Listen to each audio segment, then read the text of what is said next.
Hi everyone, நான் Aravind Jagadish. we are Chennai hikers. எங்கள் சேனலோட மெயின் அப்ஜெக்டிவ் என்னென்னு பார்த்தீங்கன்னா ட்ரெக்கிங் மற்றும் ஹைக்கிங் எக்ஸ்பீரியன்ஸ், எங்களோட ஹைக்கிங் எக்ஸ்பீரியன்ஸ் இன்னும் அருண் தமிழ்நாடு உங்ககிட்ட ஷேர் பண்ணிக்கிறதுக்காக இந்த சேனலை ஆரம்பிச்சிருக்கோம். இந்த வீடியோவில் நீங்கள் என்ன பார்க்க போகிறீங்கன்னா புளியஞ்சோலை டு கொல்லி மலைக்கு போகிற ட்ரெக்கிங்கை எப்படி சென்னையிலேருந்து போகலாம் அப்படின்றத பார்க்க போகிறீங்க. So let's get into the video. But நீங்கள் புளியஞ்சோலைக்கு எப்படி ரீச் ஆகணுன்றது பார்த்தீங்கன்னா, நீங்கள் நாமக்கல் போகாமல் இன்ஸ்டெட் ஆஃப் தட் நீங்கள் சென்னையிலேருந்து துறையூர்ன்ற ஊருக்கு போயிடுங்க. துறையூர்லேருந்து நீங்கள் புளியஞ்சோலை ஃபாலோ பண்ணிங்கன்னா தான் உங்களுக்கு கொல்லிமலை போகிறதுக்கான ட்ரெக் ஈஸியாக இருக்கும். ஐ மீன் இந்த டிரான்ஸ்போர்ட்டேஷன் உங்களுக்கு வந்து பேர்டன் இல்லாமல் கொஞ்சம் ஈஸியாக இருக்கும். அது எப்படின்றத பின்னாடி வர எங்களோட வீடியோவில் பாருங்கள். தேங்க்யூ. இப்போ வாங்க வீடியோக்குள்ளே போகலாம். துறையூர்லேருந்து புளியஞ்சோலை போகிறதுக்கு 30 மினிட்ஸ் ஆகும். அண்ட் எவ்ரி 1 hour ஒரு பஸ் நமக்கு கிடைக்கும். அந்த 30 மினிட்ஸுமே வந்து ரொம்ப அழகான ட்ராவலாக இருக்கும். ரெட்ரோ சாங்ஸ்லாம் கேட்டுக்கிட்டு இளையராஜா சாங்ஸ்லாம் போடுவாங்க, அதெல்லாம் கேட்டு போகிறதுக்கே நல்லா இருந்துச்சு. அண்ட் புளியஞ்சோலை பார்த்தீங்கன்னா ஒரு சின்ன கிராமம், பட் ரொம்ப அழகான பசுமை படர்ந்த கிராமம். அங்கே வந்து பார்த்தீங்கன்னா இந்த விவசாய நிலங்களும் அந்த நிலத்துக்கு பக்கத்தில் நிறையா மலை அப்படியே வந்து ஜாயின் ஆகிறப்போ நமக்கு பார்க்குறதுக்கே அது ஒரு தனி ஒரு அலாதியாக இருக்கும். அதுக்கப்புறம் அன்றைக்கி காலையில் நடக்கிறப்போ ஒரு பாசிட்டிவ் எனர்ஜி எங்களை சுற்றி இருந்த மாதிரி இருந்துச்சு. எல்லாமே ஒரு டிஃப்ரெண்ட் ஃபீலாக இருந்துச்சு அன்றைக்கி எங்களுக்கு. அண்ட் புளியஞ்சோலையில் முக்கியமான ஒரு 3 விஷயம். முதல் விஷயம் வந்து குருவாயி அம்மன் கோவில். அந்த கோவில் வந்து ரொம்ப பவர்ஃபுல் அண்ட் ஃபேமஸ் அப்படின்னு சொல்கிறாங்க. இங்கே என்ன வேண்டிக்கிட்டாலும் அது அப்படியே நடக்கும் அப்படின்னு சொல்கிறாங்க. அது எவ்வளோ அளவுக்கு என்னன்னு தெரியல, பட் அந்த லோக்கல் சொன்னது அதுதான். இந்த கோவில் பக்கத்துலேயே ஒரு ஆறு அழகாக ஓடும். அது ரொம்பவே அழகாக இருக்கும். அதுக்கப்புறம் அங்கே ஒரு சின்ன பார்க் ஒன்று இருக்குது. அது வந்து அங்கே இருக்க லோக்கல்ஸ்க்கு வந்து என்டர்டெயின்மெண்ட்டாக இருக்கும். அண்ட் மூணாவதாக ரொம்ப ஒரு முக்கியமான விஷயம், அந்த இடத்துக்கே ஒரு அழகு சேர்க்குற ஒரு விஷயம் என்னென்னா, அங்கே இருக்க ஒரு ஆறு. அந்த ஆற்றோட பேர் பார்த்திங்கன்னா ஐயாறு ரிவர்.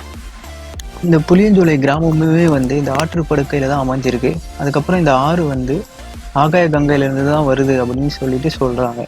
இந்த இடத்துக்கான ஒரு அழகான ஒரு விஷயம் என்னென்னா, இங்கே இருக்க இந்த பெபிள் ஸ்டோன்ஸ், அதுக்கப்புறம் வந்து இந்த டென்ஸ் ஃபாரஸ்ட்டாக அமைஞ்சிருக்க ஒரு அமைப்பு, இதெல்லாமே வந்து எல்லாமே சேர்ந்து வந்து கண்ணுக்கு விருந்து அப்படின்னு சொல்லிட்டு சொல்லலாம்.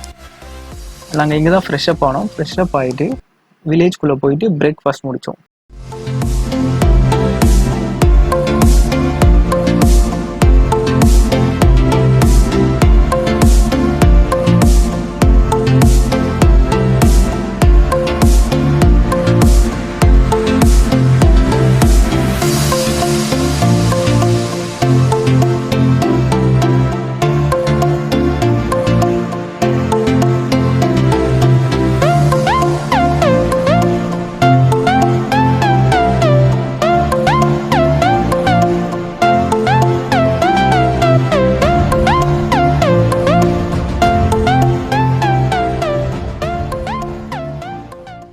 நாங்கள் புளியஞ்சோலையிலேருந்து எங்கள் ட்ரெக்கிங்கை ஸ்டார்ட் பண்ணோம். அப்புறம் வந்து 2 பாதை இருக்குது. ஒன்று வந்து ஆற்றுப்படுகை வழியாக போகலாம், இன்னொன்று வந்து இந்த பாதை.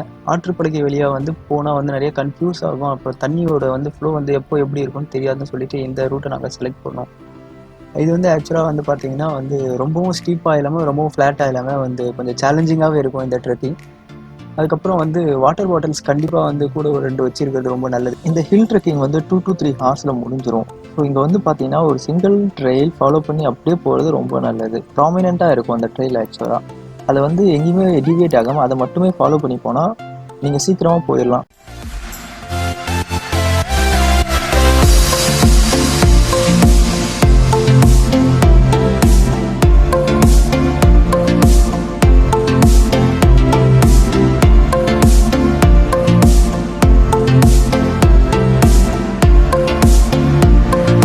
இந்த மாதிரி ஒரு இடத்துக்கு வந்தாச்சுன்னா நம்ம ஆல்மோஸ்ட் ரீச் ஆகிட்டேன்னு அர்த்தம். இங்கேருந்து ஒரு 5 to 15 மினிட்ஸ் வாக்கில் நம்ம வளப்புற நாடு அப்படின்ற ஒரு ஊருக்கு போயிடலாம். இந்த இடம் வந்து கொஞ்சம் கன்ஃபியூஸ்டாக இருக்கும். இங்கே வந்து எக்ஸ்ப்ளோசிவ்ஸ்லாம் யூஸ் பண்ணுறாங்க, hydro electric project. So outsiders are not allowed அப்படின்னு சொன்னாங்க. பட் இன்ஃபேக்ட் எங்களுக்கு வந்து வழி சொன்னது அங்கேருந்த லோக்கல்ஸ் தான். ஆக்சுவலாக எங்களை வந்து அவங்க எதுவும் சொல்லலை இங்கே போகக்கூடாதுன்னு, அவங்களே எங்களுக்கு வழி சொல்லி அனுப்புனாங்க. அதை ஃபாலோ பண்ணி அப்படியே நாங்கள் போனோம். வளப்பூர் நாடு வந்தது. இதுதான் வந்து அந்த ரூட் அண்ட் மேப். நாங்கள் இப்போ வளப்புற நாடில் இருக்கோம். ஸோ எங்களோட டெஸ்டினேஷன் வந்து அரப்பளீஸ்வரர் டெம்பிள் ஆர் ஆகாய கங்கை ஃபால்ஸ். ஸோ அது வந்து அரியூர் நாடு என்ற இடத்துல. இதுக்கப்புறம் நம்ம வந்து மோஸ்ட்லி வந்து வில்லேஜ்குள்ளே போகிற மாதிரி தான் இருக்கும். ஸோ எல்லாமே வந்து ரோடில் வாக் பண்ணுறதுக்கு கொஞ்சம் ஈஸியாகவே இருக்கும். அதுக்கப்புறம் பார்த்தீங்கன்னா வந்து ரொம்ப இம்பார்ட்டண்ட்டான லேண்ட்மார்க் அடுத்து வந்து வள்ளலார் குடில். ஸோ இங்கே வந்து லஞ்சுமே ப்ரொவைட் பண்ணுவாங்க அப்படின்னு நினைக்கிறேன். நாங்கள் போனப்போ வந்து தீர்ந்து இருந்துச்சு. பட் கரெக்டான டைம் போனால் நமக்கு அங்கே எல்லாமே கொஞ்சம் கிடைக்கும்னு நினைக்கிறேன். அதுக்கப்புறம் வந்து அங்கேருந்து பார்த்தீங்கன்னா அரப்பளீஸ்வரர் கோயில் ரிவர் கிராசிங்.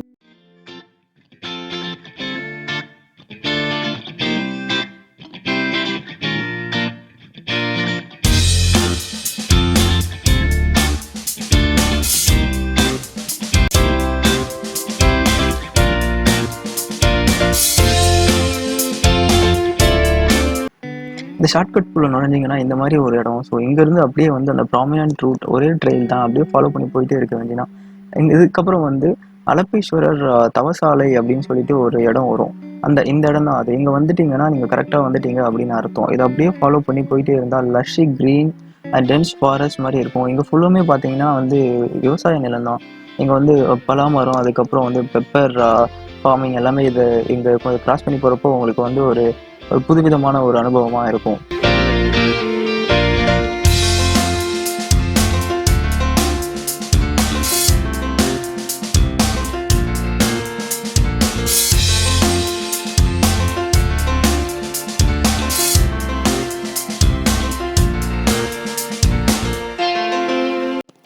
அந்த ரிவர் கிராசிங்க்கு வந்தாச்சு. இங்கே வந்து வரும்போது எங்களுக்கு சுத்தமாக எனர்ஜி இல்லை, ஃபுல்லாக டவுன் ஆகிட்டோம். இங்கே வந்து இதை அதுக்கப்புறம் இந்த இடத்துல நாங்கள் ஃப்ரெஷ்ஷாக போனோம். இங்கே குளிச்சதுக்கப்புறம் எங்களுக்கு வந்து மறுபடியும் எனர்ஜி ரீலோட் ஆச்சு. எல்லா வைப்ஸுமே வந்த மாதிரி இருந்துச்சு. So we felt it as good. ஒரு பெரிய அச்சீவ்மெண்ட் மாதிரி இருந்துச்சு.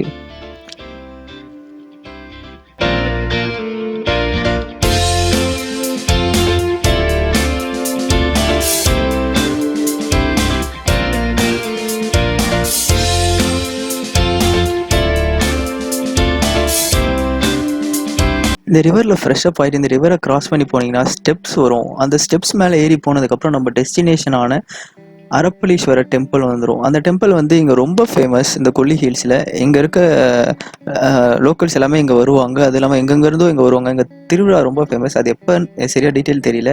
ஸோ இங்கே வந்தீங்கன்னா கண்டிப்பாக இந்த டெம்பிளை மிஸ் பண்ணாமல் பாருங்கள். அதுக்கப்புறம் இந்த டெம்பிளுக்கு எதிரிலே வந்து ஒரு டீட்டெயில் ரோட் மேப் இருக்கும் கொல்லி ஹில்ஸ். அந்த ரூட் மேப்பில் பார்த்தீங்கன்னா எல்லா டீட்டெயில்ஸுமே இருக்கும். கொல்லியில் வந்து ஆகாய கங்கை அரப்பளீஸ்வரர் கோவில் மட்டும் இல்லை, நிறைய இருக்கு. லைக் எட்டுக்கை அம்மன் கோவில், மாசாணி அம்மன் கோவில், சந்தன அருவி, அதுக்கப்புறம் சின்ன சின்ன அருவி நிறையாவே இங்கே இருக்குது. எல்லாமே வந்து ரைட் சீசனில் போடும். மழை முடிஞ்சு உடனே போனால் வந்து ரொம்ப நல்லா இருக்கும். பசுமை கொஞ்சம் விதமாக இருக்கும். அதுக்கப்புறம் இங்கே ஸ்டே பார்த்தீங்கன்னா வந்து ஆசிரமம் அப்படின்னு சொல்லுவாங்க, ஹாஸ்டல் அப்படின்னு சொல்லலாம். அது வந்து அரப்பளீஸ்வரர் டெம்பிள் பின்னாடியே இருக்குது. இங்கே வந்து பார்த்தீங்கன்னா வெறும் 50 ரூபா தான் ஒரு டேக்கு ஸ்டே.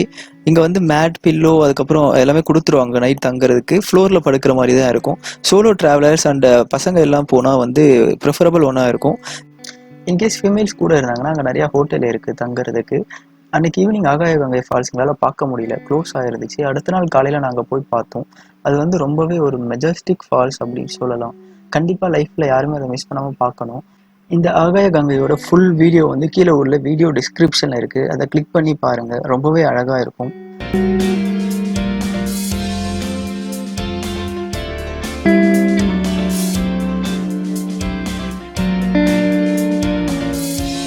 அடுத்து ஒரு சூப்பர்பான ட்ரெக்கிங் வீடியோவில் உங்களை வெயிட் பண்ணுறேன். தேங்க்ஸ் ஃபார் வாட்சிங்.